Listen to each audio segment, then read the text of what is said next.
Com se l'estimaven, aquella noia.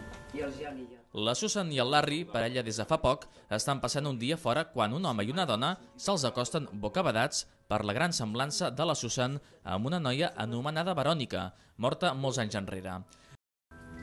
Crec que és una mica malaltís. Estic segur que aquest és el motiu pel qual l'assassí la va teixir. Oh, no. Ha reculat en el temps, això és el que ha fet. Per ella som el 1968.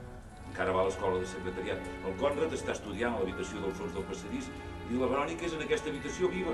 L'obra ens endinsa en un pervers lloc de miralls on res és el que sembla i on la trama, on es mouen els personatges, dona girs dramàtics inesperats que converteixen la peça en una obra de suspens. Això és el que t'han dit fins ara, però potser després tenen altres suggerències, com ara...